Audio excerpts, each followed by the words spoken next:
Boa noite, meus irmãos e irmãs. Agradeço de coração, como sempre, mais essa oportunidade da gente conversar, mais essa oportunidade aí de troca de ideias em relação aos ensinamentos que a espiritualidade maior traz para a gente. Tá? Em primeiro lugar, esse agradecimento, agradecer a Deus, né, por essa oportunidade de trabalho e agradecer também muito ao Amor e Caridade por mais essa oportunidade da gente troca de ideias, de troca de impressões, de aprendizado em conjunto. Então, obrigado também a vocês por participarem, estarem conosco aí em mais esse momento nessa noite. Para iniciar nossa conversa, antes de iniciar nossa conversa, vamos fazer uma oração, como já é de costume entre nós. Então, pedimos a Deus, a Jesus, a espiritualidade maior, que oriente nossos passos. Há tantas possibilidades de tropeço no nosso caminho, Pai. Há tantas coisas que nós mesmos fazemos, tantos equívocos que nós cometemos, nos desviamos daquela proposta do Cristo de caminho rumo a Ti. Ajude-nos para que possamos perceber que nós mesmos estamos nos desviando por escolhas infelizes, por equívocos, devido ao nosso pequeno estágio de evolução espiritual, mas que tenhamos a coragem da retomada do caminho, de uma aproximação. E pedimos que as Tuas bênçãos, a Tua proteção e a Tua luz estejam sempre conosco, hoje e sempre, que assim seja. Então, gente, muito, muito, muito mesmo, obrigado aí pela participação de vocês. A gente vai conversar hoje sobre uma parte do tríplice aspecto do Espiritismo. Né? O Espiritismo ele é fundado em três partes. Há um aspecto filosófico, um aspecto religioso e um aspecto científico. Tá? Hoje a gente vai falar um pouquinho sobre o aspecto científico do Espiritismo. Tá? A gente vai entrar analisar o que seria a mente, tá? E depois falar um pouquinho sobre os poderes dela. Como está indicado aí, eu gostei muito dessa frase, né? A mente humana é um paraquedas que funciona melhor quando está aberta. Então a gente tem que usar esse aspecto científico para fazer uma reflexão do que seria a mente e depois entender o que seriam os poderes da mente, tá? A nossa conversa hoje vai ser baseada nesse livro aí da Sueli Caldas Schubert, tá? Que também é homônimo, chama Os Poderes da Mente. Não dá para a gente analisar esse livro inteiro, porque ele tem muitos capítulos, ele é muito, muito interessante mesmo, tá? Então, eu escolhi 3 capítulos dele para a gente poder falar algumas coisas em relação a ele, tá? Eu escolhi os capítulos a inteligência, a mente e o cérebro, tá? Todos eles são significativos, mas não teria condições da gente abordar todos nessa 1 hora que que dura a nossa reunião. Então eu preferi focar para a gente poder trabalhar um pouco mais nesses 3 capítulos aí: a inteligência, a mente e o cérebro, tá? Então a gente vai falar nessa ordem aí sobre eles. Bom, para a gente entender os poderes da mente, a gente tem que entender primeiro o que é o poder e depois entender o que seria a mente, tá? Então, gente, só lembrando que aqui a participação é de todos, tá? Isso aqui é um estudo em conjunto, tem o chat aqui. Por favor, se tiver alguma dúvida ou alguma colocação, pode colocar aí. Assim que a pergunta chegar aqui para mim, alguma observação ou colocação, a gente comenta aqui, tá? Por favor, eu gosto muito da participação de todos. Mas vamos lá. O que seria poder? No dicionário, poder seria isso aí, ó, ter a faculdade, a capacidade ou a possibilidade de fazer algo, tá? Ela vem do latim potere, né? Ser capaz de. Então, quando eu falo de poder, é uma característica que eu tenho uma capacidade de fazer algo, tá? E o que seria a mente? A gente tem que tomar cuidado com mente, que é isso aí, ó.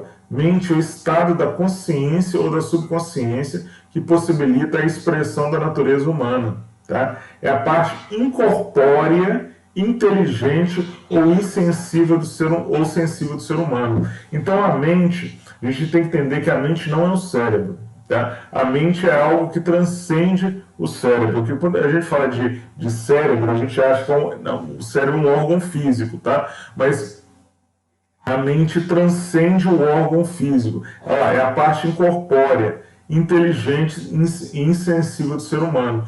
Tanto é assim que o nosso cérebro é especializado. Tem áreas nele que têm determinadas funções. Então, o que acontece? Às vezes uma pessoa sofre um acidente ou algum trauma, uma região do cérebro fica machucada, fica ferida, né? Então, teoricamente, aquela região do cérebro não poderia comandar a parte ou fazer as funções originais. Outras partes do cérebro podem assumir, em determinadas situações, é claro, né?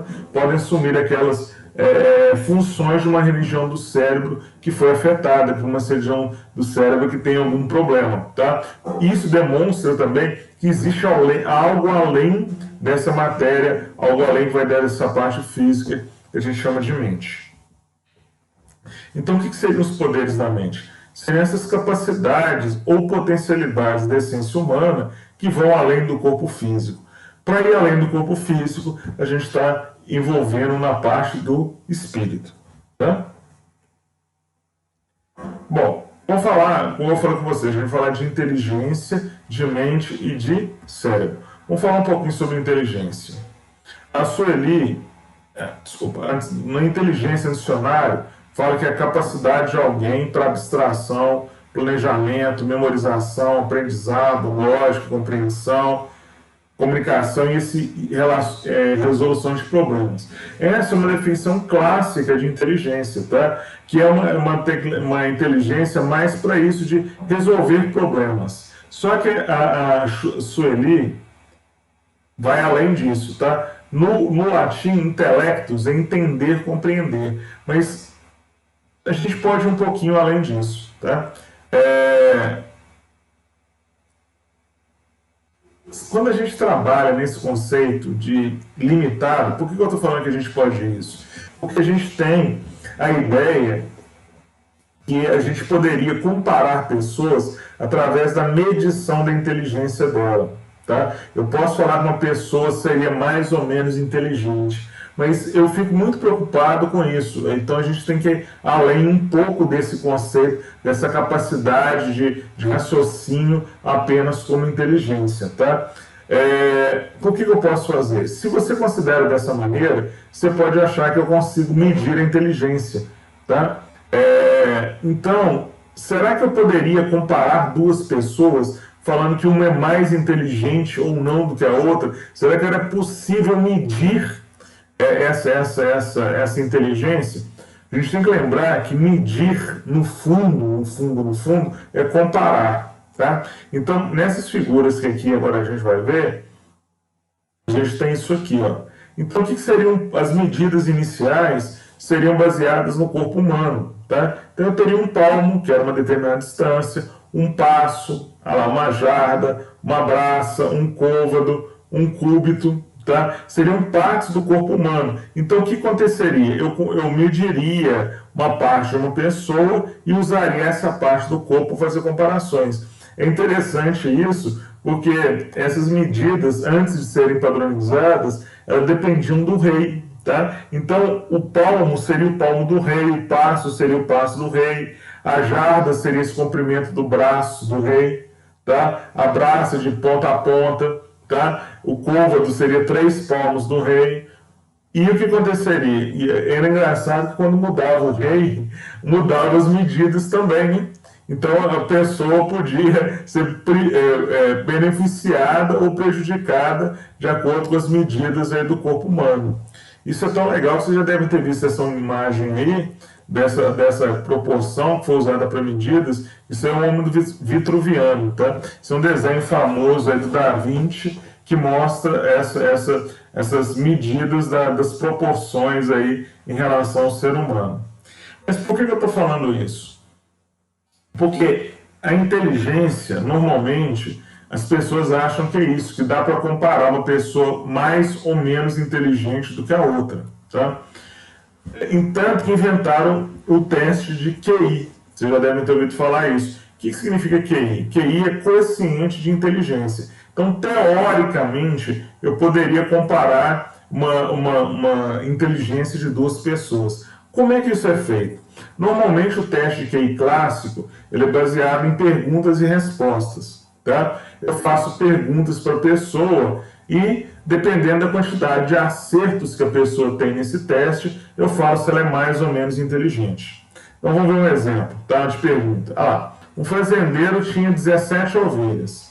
Todas, menos 9, morreram. Quantas ovelhas ficaram vivas? Se a pessoa não tiver muita atenção, ele vai falar assim, é 17 menos 9, que seriam, então seriam 8, né? Não, porque a gente tem que prestar atenção. Todas, menos 9, morreram. Então quer dizer que, na verdade, 9 ficaram vivas. Tá? Eu tenho que tomar muito cuidado com isso. Então a resposta certa seria 9. Uma outra pergunta típica aí. Mamãe precisava dividir R$30 entre suas duas filhas. Qual horário expressaria melhor essa divisão? A mamãe tem que dividir R$30 para duas filhas. Qual seria? Eu teria 1h45, 2h15 ou 2h30. Qual que é o horário do relógio que melhor representaria essa expressão?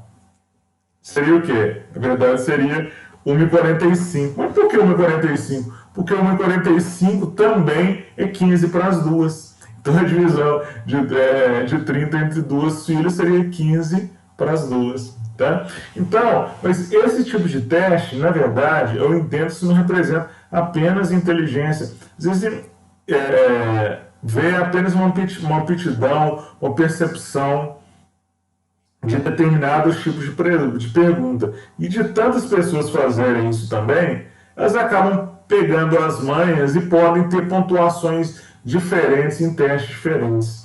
Então a Sueli, lá no livro dela, ela fala uma coisa interessante. Ela fala de um livro que foi lançado em 83, chamado Estrutura da Mente, as Teorias das Inteligências Múltiplas, tá? Desse pesquisador americano aí, chamado Howard Gardner. O que esse psicólogo fez? Ele propôs que, na verdade, é algo muito mais interessante para a gente.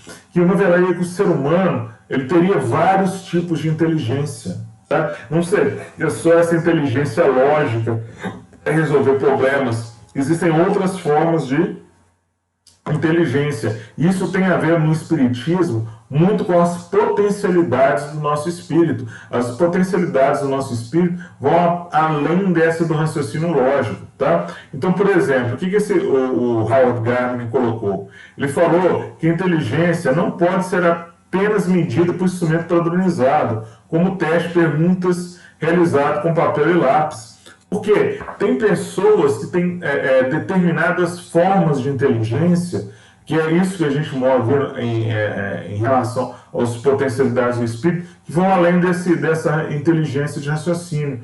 E ele elencou algumas para a gente explicar isso. Ele falou o quê? Que inicialmente ele propôs 7 inteligências. Tá? Qual seria a primeira? A inteligência linguística. É a capacidade de usar palavras, né, de forma efetiva. A gente vê que pessoas têm uma capacidade imensa de comunicação, tá? E às vezes você coloca um problema de matemática na frente dela e ela não consegue resolver. Por quê? Porque ela tem uma capacidade de comunicar. Às vezes a gente vê isso também, pessoas às vezes são extremamente comunicativas, tá? Mas ela não tem esse raciocínio lógico. Mas ela tem uma aptidão que o espírito dela desenvolveu que vai além desse raciocínio. Então seria assim, inteligência linguística. A gente também teria uma outra chamada inteligência interpessoal. O que seria isso? Seria a capacidade de perceber as mudanças que do comportamento, do ser, do estado das outras pessoas. Então a gente fala assim, a gente fala que as pessoas são intuitivas, né? Elas percebem o outro do jeito que ele é, os sentimentos, como é que é o estado deles, e às vezes ela tem uma empatia em relação ao estado que a outra pessoa tem. Percebe que só tem várias potencialidades? Que é mais que o Gardner propôs?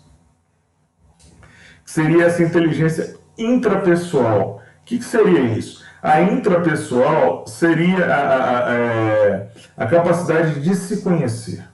Tá?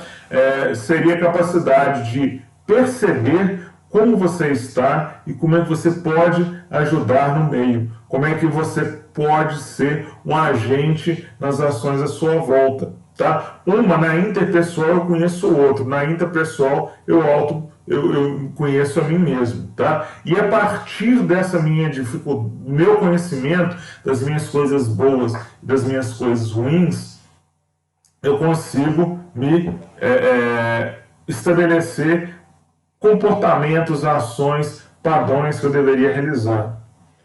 Uma outra, inteligência lógica matemática. Essa aí que é a inteligência clássica, né? Que até então era a única que era valorizada. Essa capacidade de resolver problemas, de resolver de problemas baseados no raciocínio, tá? E capacidade de lidar com números. Essa aí que são a mais clássica. Inteligência musical. Essa aí é o que é interessante. Então, pessoas que têm uma aptidão musical imensa, conseguem tirar música de ouvido, que a gente fala, conseguem compor músicas maravilhosas. Então, esse é um tipo de inteligência.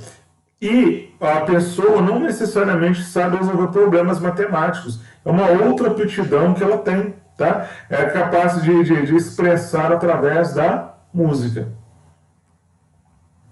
Inteligência espacial, tá? É a capacidade que as pessoas têm, às vezes, de perceber o espaço à volta. Já viu que tem gente que dirige um carro e olha assim, fala, não, nessa vaga não dá, aí o pessoal fica insistindo, dá sim, vai, acaba batendo e esbarrando no carro.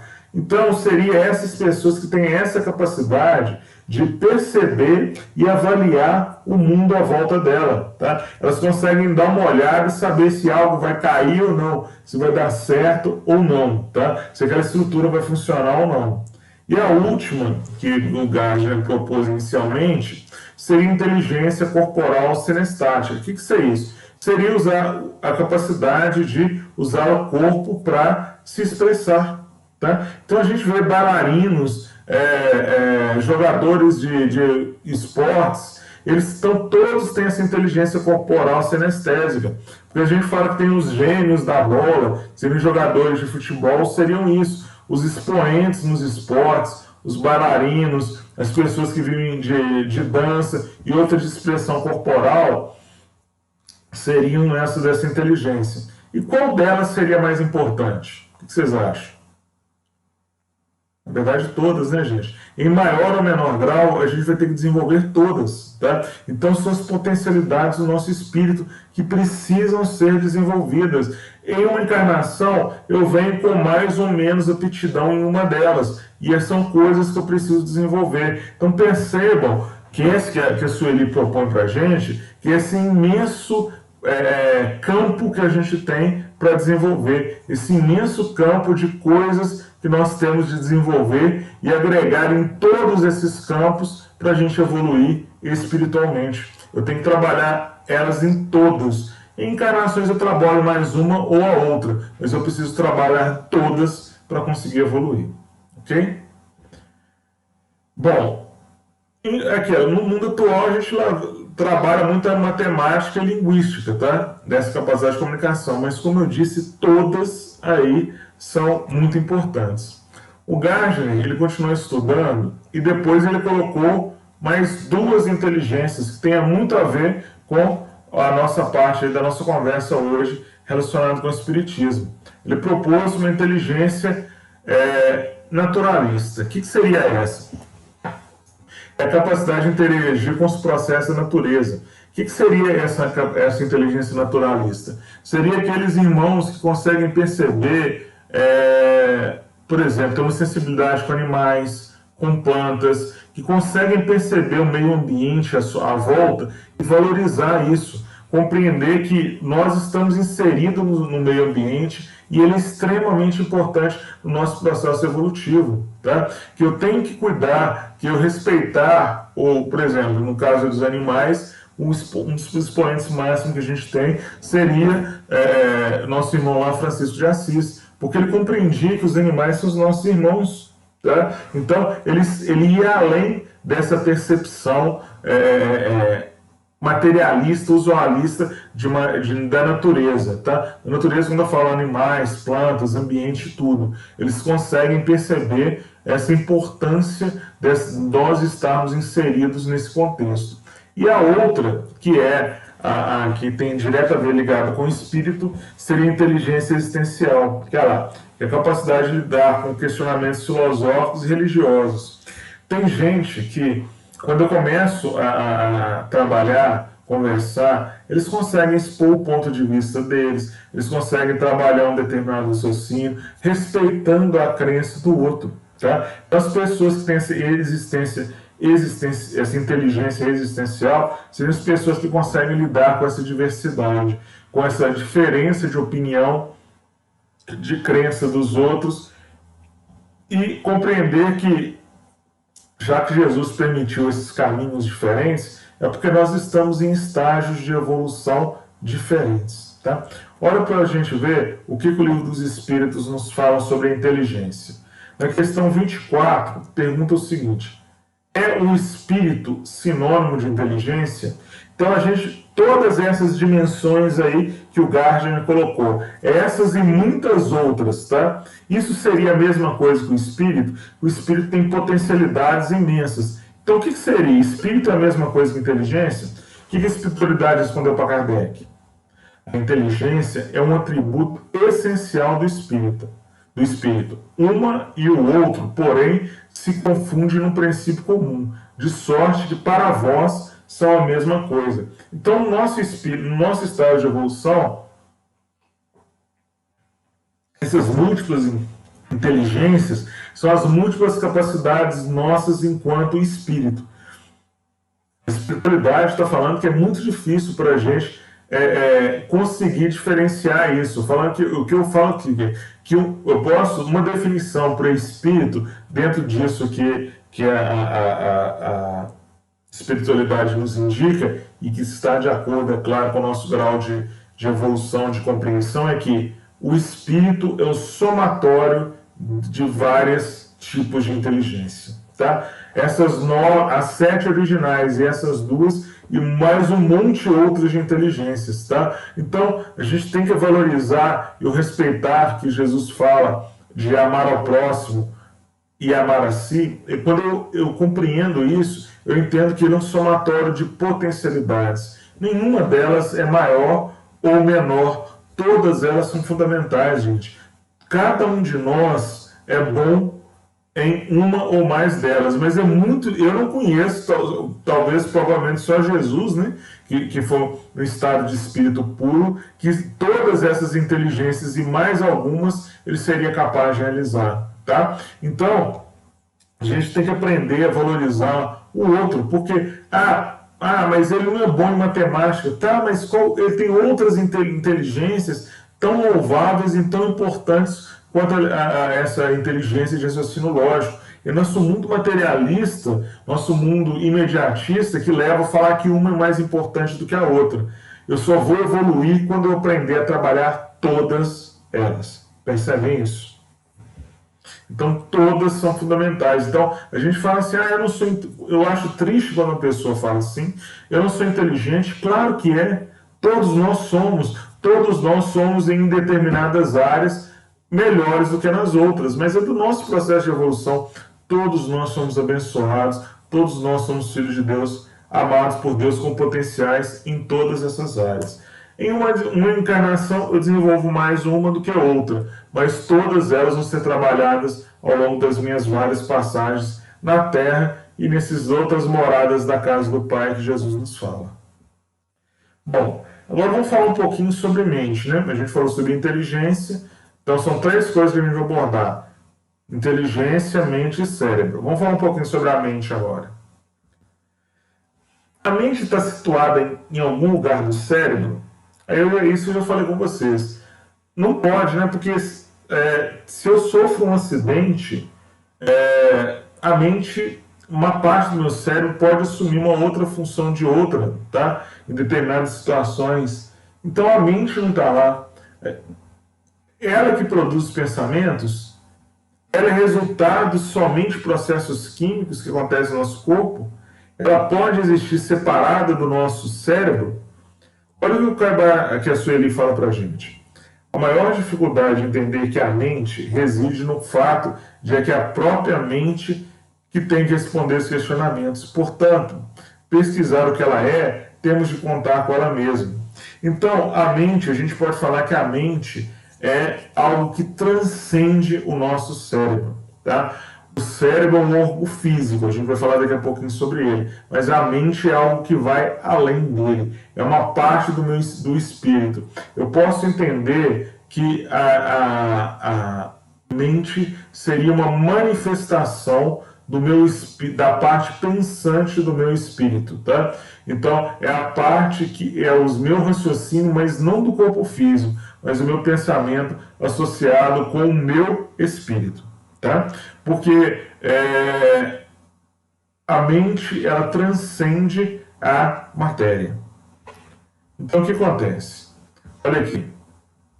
Isso está lá na Joana de Anjos, no livro Triunfo Pessoal. Sendo um ser essencialmente espiritual, a sua mente traduzirá a realidade e se encarregará de contribuir para as alterações necessárias à renovação indispensável que lhe facultará alcançar a meta estabelecida, que é a perfeição. Então, nós somos os seres essencialmente espirituais. Então, a nossa parte pensante do nosso espírito é a parte que nos faz evoluir espiritualmente. A Joana está falando isso, que ela que propõe as atividades, como eu encaro o mundo, as minhas percepções. E através do desenvolvimento da minha mente, que é essa parte pensante do espírito, que eu enquanto espírito, eu evoluo. Tá? Eu gosto muito, muito, muito, muito dessa próxima frase aqui. Ó. É lá de um poema do Fernando Pessoa, chamado Guia-me só razão. Fala assim, ó, com o olhar, a razão Deus me deu, para ver além da visão, o olhar de conhecer. Olha que essa frase de Fernando Pessoa, muito linda. O Fernando Pessoa está falando para a gente que a razão, que é um atributo da mente, ela vai além dos olhos físicos, né? Esse olhar de conhecer é um indicador do meu espírito, da minha mente em evolução. Porque duas pessoas em estágios diferentes de evolução podem olhar para a mesma coisa e terem percepções diferentes, compreensões diferentes. E o que acontece? Foi o que a Joana de Ângeles nos propôs no parágrafo anterior. Elas tiveram evoluções diferentes. Tá? Então, o objetivo de todos nós, como a Joana indica, é a perfeição. Mas cada um de nós está num estágio diferente. Ele precisa trabalhar a sua mente. E é interessante isso, que a mente de nenhum de nós, gente, vai se desenvolver no piloto automático. Tá? A mente de todos nós só vai se desenvolver se nós trabalharmos. A mente de todos nós só vai, as inteligências que formam, que são a parte do meu espírito, só vão se desenvolver para esse somatório delas, que eu chamo de mente, se eu trabalhar. Não acontece automático. A gente tem isso, né? Já viram aquela expressão assim, aquela pessoa é abençoada por Deus, por isso ela tem dons que Deus concedeu para ela. Tá, vamos pensar sobre isso. Se houvesse pessoas que realmente só algumas pessoas fossem abençoadas por Deus, Deus estaria sendo parcimonioso, não estaria? Ele não estaria sendo justo, porque ele daria as bênçãos dele para um e não dariam para outros. Então, quando eu falo assim, a pessoa é abençoada, é uma verdade parcial, porque na verdade todos nós somos abençoados. Não existe ninguém que é mais amado por Deus do que o outro. Deus ama todos nós igualitariamente, porque senão não haveria justiça.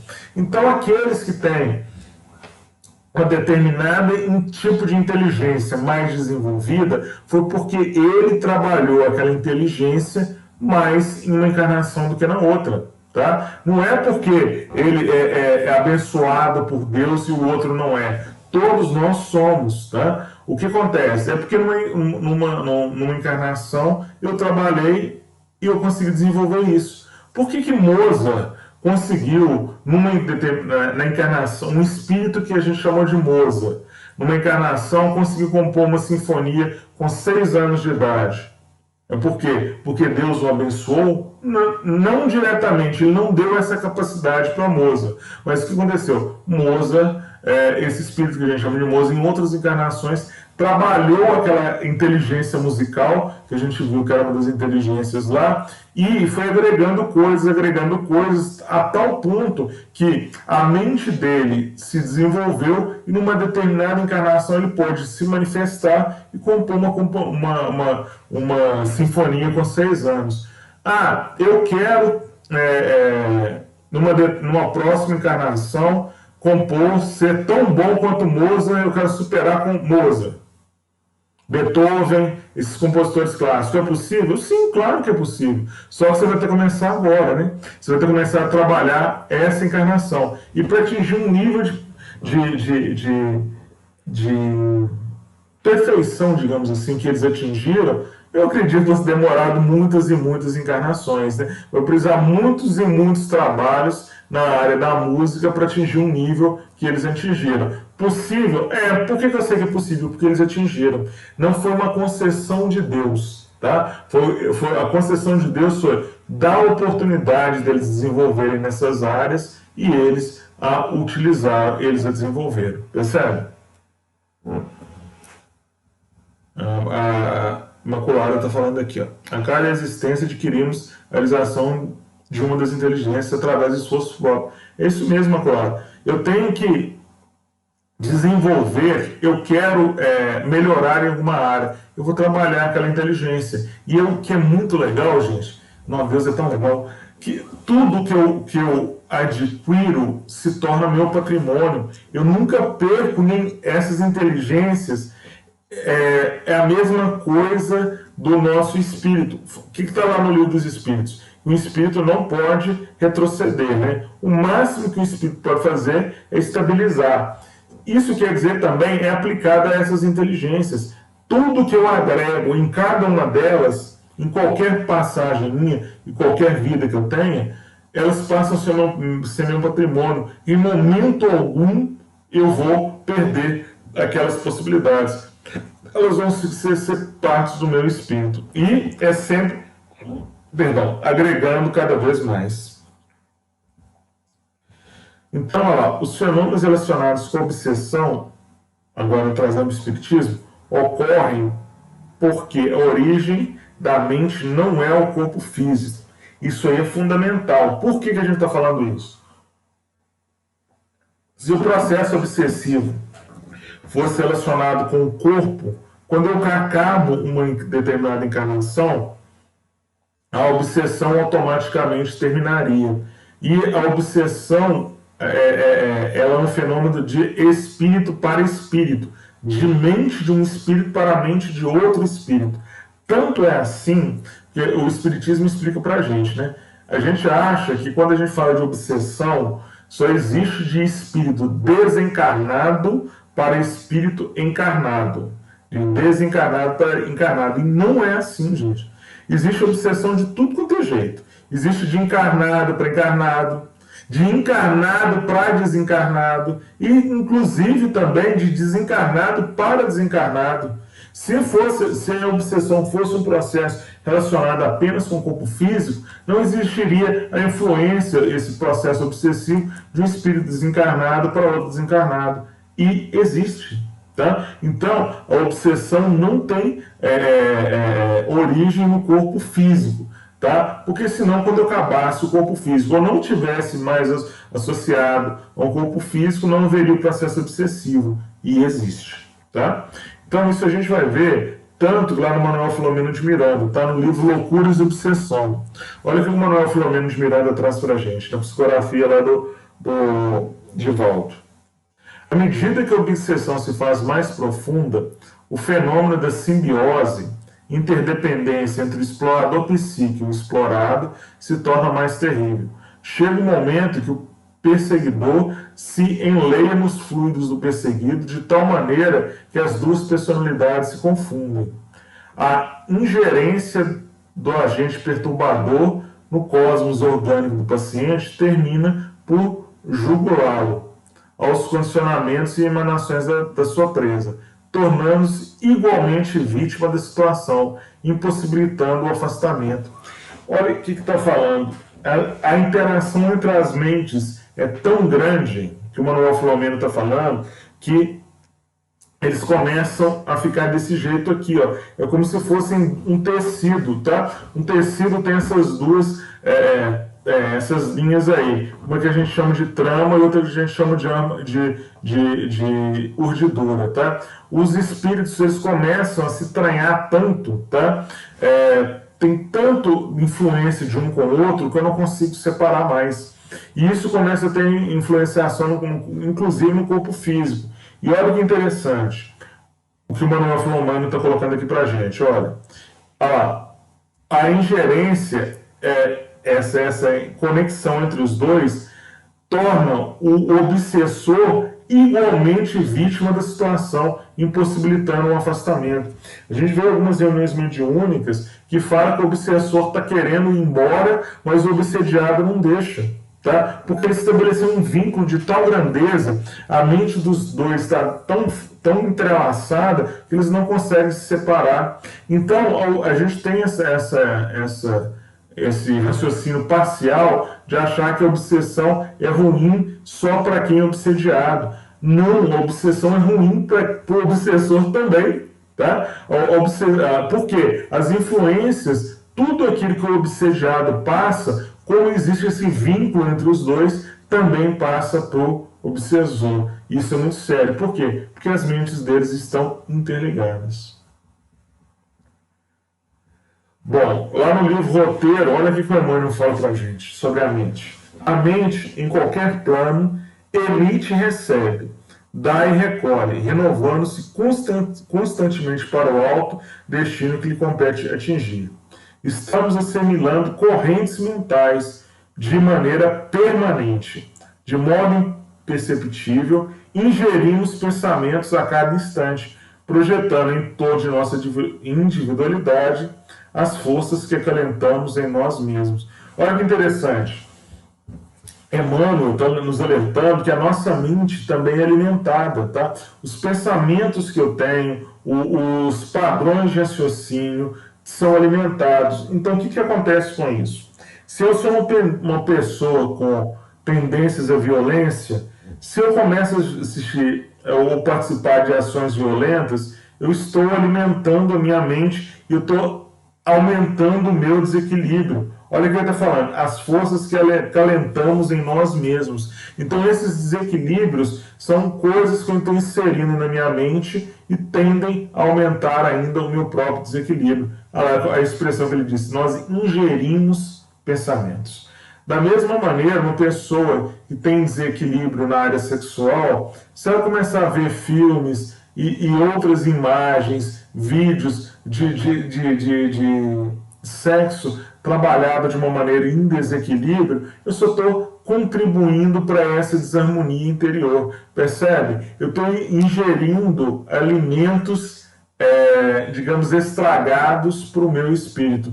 Então, uma maneira que a gente pode trabalhar com isso, eu tenho um desequilíbrio numa área. O que eu vou fazer? Eu vou tentar alimentar a minha mente com outras coisas mais sadias. Tá? Eu ficar insistindo naquele desequilíbrio, eu só tendo a complicar meu desequilíbrio, a minha desarmonia. Tá? A gente tem que lembrar que nossa mente também é alimentada. Como o Emmanuel está nos alertando, nós ingerimos pensamentos também. A gente tem que tomar muito cuidado como nós estamos alimentando a nossa mente. Tá? Porque depois... a gente sabe que se eu comer uma comida estragada, eu posso passar mal e, dependendo da intoxicação, eu posso até morrer, percebe? Beleza. Mas uma comida estragada física, o máximo que ela pode fazer é cessar uma vida física minha. Se eu comer uma comida estragada, o máximo que ela pode fazer é me matar, beleza. Mas se os alimentos espirituais, olha aqui que lá o Shakespeare, na peça de Júlio César, fala, o personagem Cássio, né? Há momentos em que os homens são donos do seu fado. Não é os astros, caro Brutus, a culpa, mas de nós mesmos que nos rebaixamos ao papel de instrumentos. O processo obsessivo é isso, né? Eu permito, por minhas escolhas, pelas minhas ações, porque todo processo obsessivo começa com as minhas invigilâncias. Jesus já nos alertava sobre isso, né? Sobre orar e vigiar. Então, todo o processo obsessivo começa com a nossa invigilância. E quando eu me torno invigilante, como nessa peça de Shakespeare indica, eu acabo me tornando instrumento de irmãos em desarmonia. Bom, falamos sobre inteligência, falamos sobre mente. Está faltando agora só a gente falar sobre o cérebro. Tá? Bom, para a gente falar um pouco sobre o cérebro, tá? Teve esse cérebro aí, a teoria do cérebro trino. Tá? Essa teoria teórica, mas não, essa foi lançada em 1970, tá? E apresentado nesse livro aí, ó, o cérebro trino em evolução. Então, o que essa teoria fala? Que nosso cérebro, tá? Eles seriam divididos em 3 partes. Uma que a gente chama de complexo reptiliano.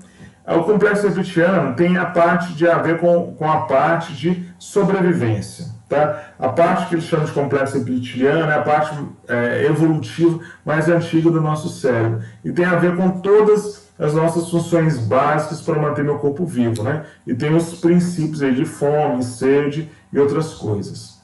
O sistema límbico, tá? É a parte do nosso cérebro que controla as nossas emoções. Tá? Então, o sistema límbico também ele está presente nos mamíferos. Tá? Por exemplo, você vê um cachorro, não? O cachorro, quando você chega, ele é apaixonado, quando você faz aquela festa, toda aquela agitação, aquela demonstração de carinho realmente com você, é uma manifestação do sistema límbico. Tá? E a terceira parte do cérebro é o neocórtex, que seria a parte que é a parte ligada ao pensamento, é a capacidade de raciocínio, digamos assim, ligada no corpo físico. Tá? A gente vê isso aqui nessa figura. Tá? Tem essa visão do corte aí do cérebro. Então, essa parte mais inferior aqui seria o sistema reptiliano. Tá? O que o reptiliano faz? Ele tem preocupação em manter o meu corpo vivo, físico vivo. Tá? Então, a parte reptiliana do cérebro seria aquela que preocupa com fome, sede, se eu estou com frio, se eu estou com calor, se eu estou correndo perigo. Tá? Então, seria essa parte do sistema reptiliano. Essa em azul, eu acho que é azul, né? O roxo, eu não sei, eu sou daltônico, tá, gente? Então, se não for dessa cor, fica sendo aí.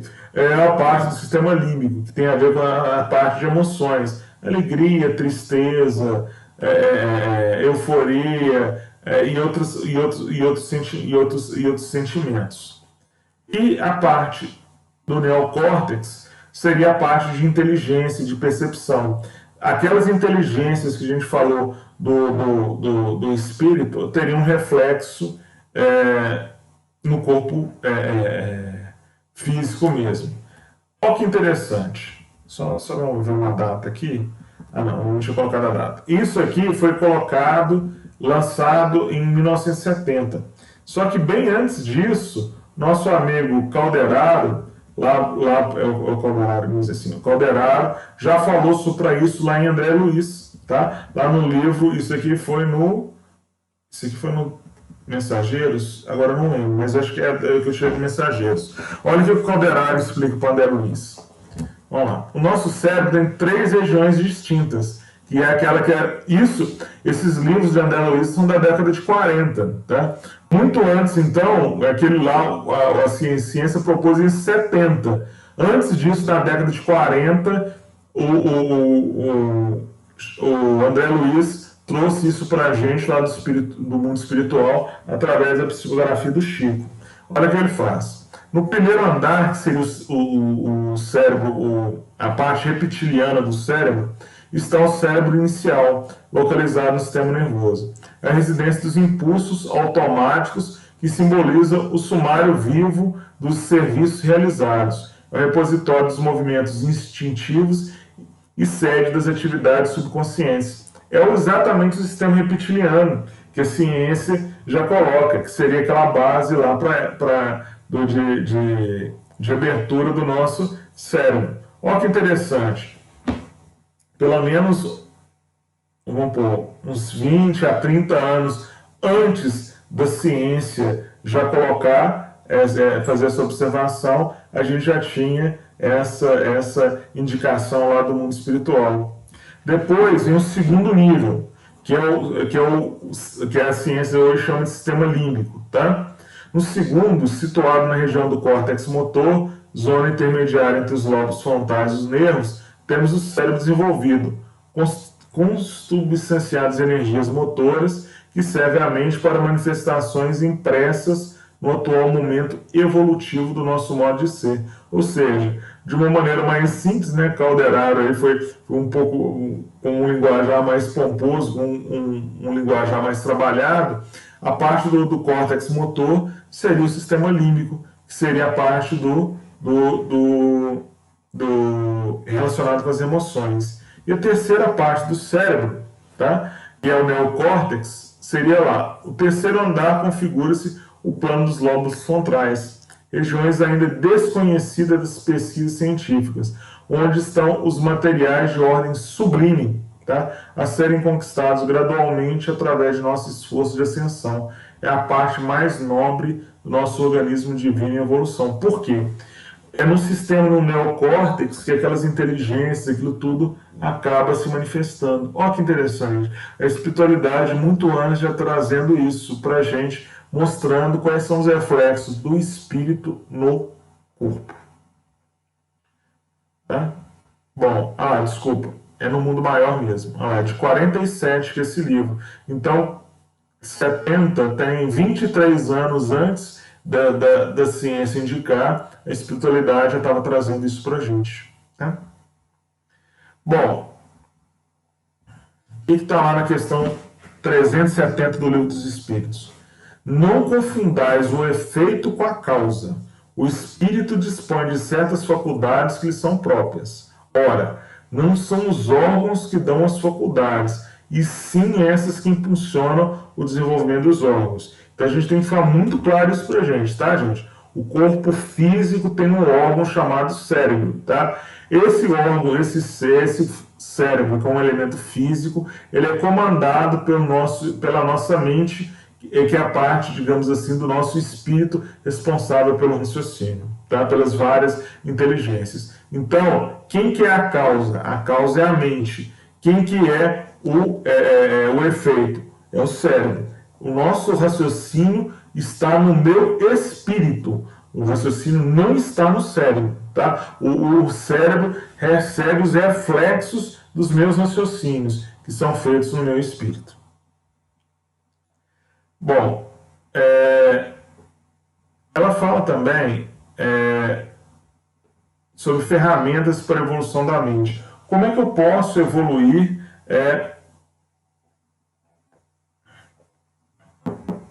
a minha mente enquanto a parte do meu espírito? Ela está associada a essas três coisas aí: vontade, pensamento e inteligência. O que acontece?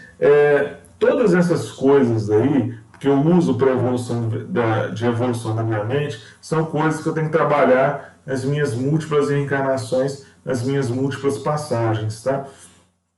Através dos esforços que eu faço, das situações em que eu sou exposto, que fazem eu ter a chance de desenvolver esses três aspectos e depois consequentemente desenvolver a minha mente, tá?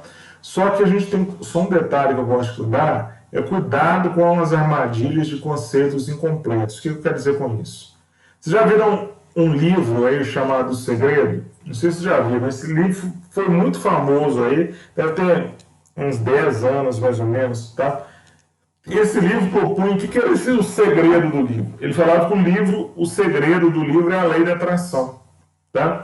A lei da atração, que ele é colocado lá, bastava eu desejar, eu querer que o universo faria de tudo para, digamos assim, fazer o que eu quero se realizar.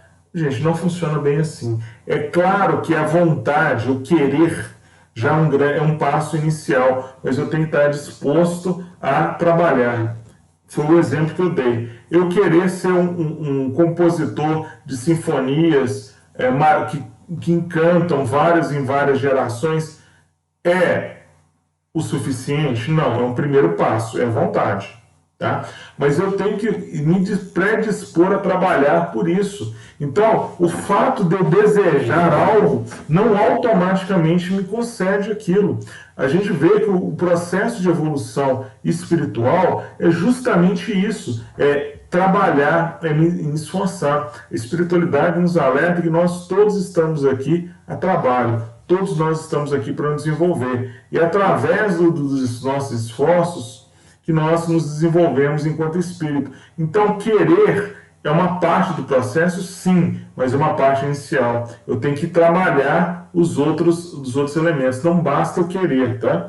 Não basta que desejar e ficar pedindo. Eu preciso me predispor a me movimentar para conseguir aquilo. Tá? Então, a gente tem que lembrar que existem leis de causa, que tem tudo na criação. Uma delas é a lei de causa e efeito. Então, não basta qual que é a causa e qual que é o efeito. Se eu quero, eu tenho que fazer para que haja o efeito. Nada vai mudar na minha vida se eu não me predispor a fazer coisas diferentes. A minha mente, o Espiritismo explica para a gente, eu não posso retroceder, eu não posso retrogradar espiritualmente, mas eu posso estagnar. Se eu não me propuser a desenvolver minha mente, aquelas inteligências todas que a gente já está falando, a minha mente vai ficar no mesmo estágio. Tá? E, um detalhe importante, nada fica sem evoluir,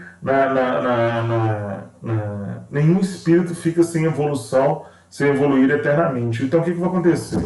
A providência divina vai começar a criar mecanismos para me dar as sacudidas, para me colocar em movimento, para que eu consiga desenvolver as minhas inteligências. Tá? Eu não consigo ficar estagnado por muito tempo, nem se eu quiser, porque Deus nos ama.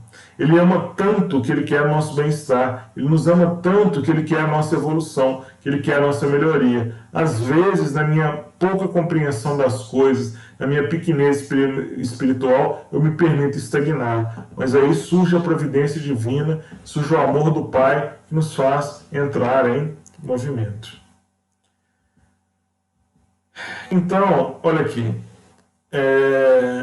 Controle de emoção e sentimento, tá? Controle de emoção e evolução do sentimento. Vocês já viram aquela expressão assim, que é danada o pessoal falar? Quando está em dúvida, siga o coração.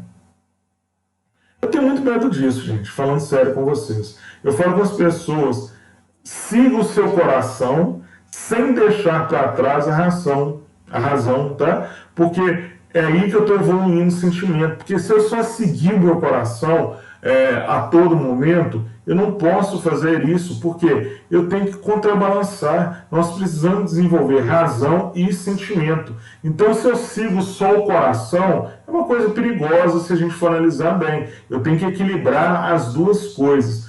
Todas as minhas tomadas de decisão deveriam ser baseadas em razão e em sentimento, no equilíbrio perfeito entre essas duas coisas. Aí eu mantenho a emoção sob controle, aí eu consigo realmente promover a evolução do meu sentimento. Esse é aprimoramento dele. Tá? Então eu falo com as pessoas, muito cuidado, segue seu coração. Não. Eu falo melhor, segue seu coração sem deixar a razão para trás. Os dois têm que andar de mão dada, tá, gente? Coração e razão e sentimento.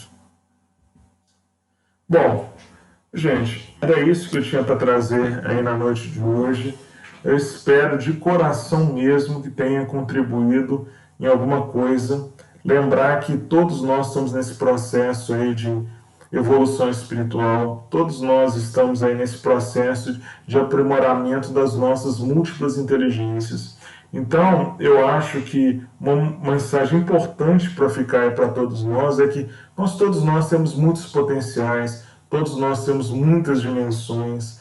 Deus permite que a gente trabalhe cada uma dessas potencialidades ao longo dessa vida. Não vamos nos desmerecer, falando que só porque não tem uma inteligência que é mais valorizada no momento, eu não sou um filho amado, um filho bem visto, bem quisto por Deus. Todos nós somos assim. Então, como tem essa frase aí que eu usei na abertura e está usando internamente, que a gente tenha essa mente aberta, que a gente possa perceber tudo que eu posso fazer para me desenvolver e tornar um espírito mais evoluído. Jesus, com certeza, através dos seus emissários de luz, vai nos ajudar se nós estivermos dispostos a realmente a querer a fazer diferente, a dar passos rumo ao Pai. Então, eu agradeço de coração mesmo a participação de todos vocês, a oportunidade de trabalho que foi concedida aí à Americanidade. Obrigado mesmo por essa oportunidade. Precisando, nós estamos às ordens aí, tá? E que Deus continue nos iluminando. Obrigado mesmo. Bom, então para a gente encerrar, vamos fazer uma oração. Agradecendo ao Pai por tudo, né, Pai? Por tudo. Por todas as oportunidades, por tudo aquilo que compreendemos que é bom, por tudo aquilo que a gente acha que é mal, mas que no fim são possibilidades, são coisas que o Senhor permite que nos aconteçam para a nossa evolução espiritual. Pedimos que a nossa mente, Pai, com essas múltiplas possibilidades que foram comentadas aqui e muitas outras que nós ainda nem imaginamos o que sejam, possamos trabalhá-las, possamos ter a coragem de nos melhorar e assim ajudar a todos aqueles que o Senhor colocar no nosso caminho. Pedimos que também esse período de aprendizado que a humanidade passa possa contribuir para a nossa evolução da nossa mente enquanto comunidade de espíritos que vivem sob a égide de Jesus no momento. Que teu amor, tua paz, tua luz estejam sempre conosco, que assim seja. Gente, então muito obrigado a todos aí mesmo, tá? E, se Deus quiser, estaremos aí em outras oportunidades.